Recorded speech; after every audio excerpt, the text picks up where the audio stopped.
Well, my maternal grandparents belonged here. My mother and dad both belonged here. And of course, when their bundle of joy came along, I became a member eventually. This is actually a paper that signifies the date and place of my baptism, which was right here.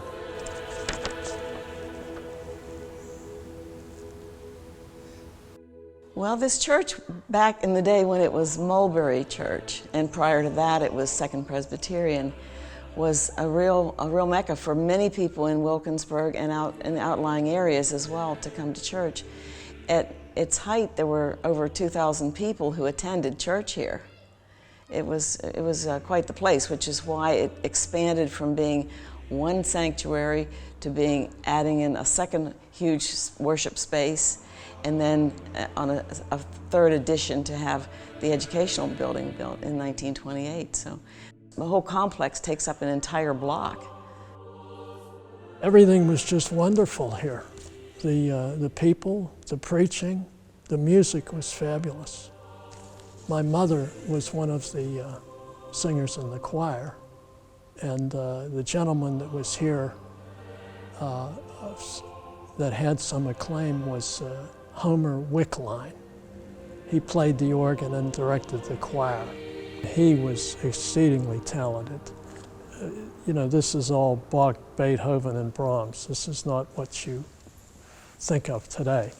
And the choir had 3 or 4 professionals in it, and the congregants that sang were all good. He was pretty demanding. So the music was first class, always. Many weddings and baptisms, very few funerals. Now, of course, it's the inverse. But in my young days, it was always festive. Sunday was the day we looked forward to. My daddy died in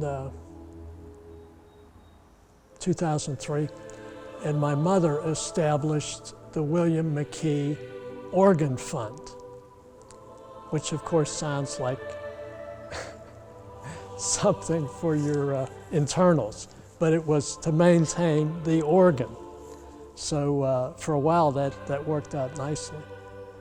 Where the organ is, where the money is, I cannot tell you. It used to be that everybody went to church back in the 50s and 60s, but as time went on, a lot of activities that never were available on Sunday, like soccer practice or bowling leagues, suddenly became available to young people when they weren't coming to church. And so the numbers did dwindle. A lot of people that had lived in the urban area, lived real near here, had moved out to the suburbs, and if they did go to church, there were churches that were close to where they lived that met their needs, and so they didn't have to come into Wilkinsburg. The churches were not quite as relevant in their life. We shrank from probably 300 or 400 people to less than 100. And I was not in on this, but the decision was made to sell it and take the funds and give them to First Presbyterian Church of Edgewood. I don't know who came up with this character that signed the papers, but it went along for maybe a year or so, and then he defaulted, and it just got worse from there. So we got very little money, and he did not obviously take care of the property, so it was a disaster. Hopefully this doesn't ever happen anywhere else again. I grew up on South Avenue, the 900 block, and my grandmother came here, my aunts, my cousins. This was the family church. Once we just saw what the prior owner was allowing to happen in the church, really these men just coming in with chainsaws and rotary saws, just ripping through all the pews in that main sanctuary and just leaving them piled, and if they couldn't get it out of the floor, they'd just rip it, and then the pieces they did. Anyway, it was a pile of junk. But when you have a couple community members like Annalise and I, and we're just like, no. No, you can't do this. This is a community asset, and we're going to make trouble for you. And we did, actually.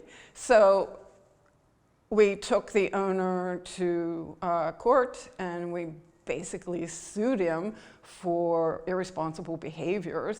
And there's no one waiting in the wings to try to do something with this 55,000 square foot building. So there's a lot to be done, and it's daunting, and people look at us and say, what are you doing? You know, I guess roots run deep, and I just couldn't stand by and let it go. So found a few friends and stepped in and did something. This church is a beautiful, beautiful example of what can be built with stone. It's a magnificent structure. It has a huge tower in the corner. It has a very imposing look to it. It was built with love and, frankly, a lot of money back 100 years ago. But it was built to last for centuries. They were assuming, of course, that the roof would have no problems and that it would be maintained. And that was the problem over the last 20 years, is that when the roof developed leaks, the prior owners did nothing about it. And so there's been a fair amount of damage to plasters and to flooring. Since conservatorship, we have stabilized the building. In other words, the roof isn't falling in. We are beginning to do all the demo work. We have a garden outside. We've been working on that since August 2019, and now we're starting a jobs training program. And we have grants out to state funding agencies for the roof. So we're beginning to roll. You don't have congregations that can support a church of this size anymore. You know, time for that has passed. So what do you do with it? The point of the Civic Center initially is a job site. What we want to do is provide jobs for the community locally, and then those communities adjacent.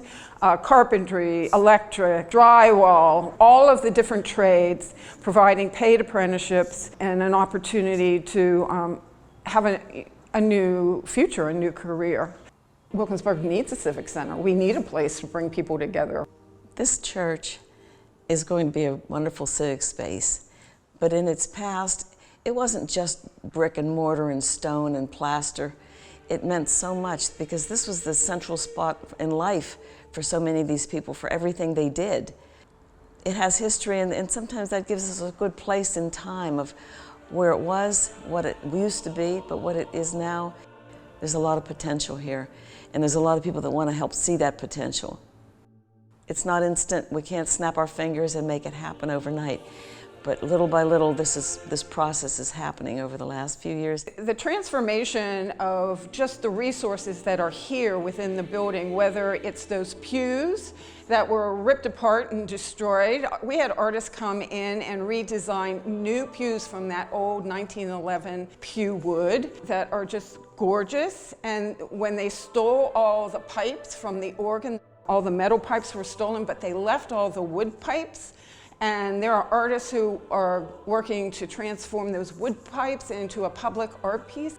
So the idea of transformation and re-envisioning what we already have is really an exciting process to see take hold. It was just a beautiful place. It still is. It just needs some care.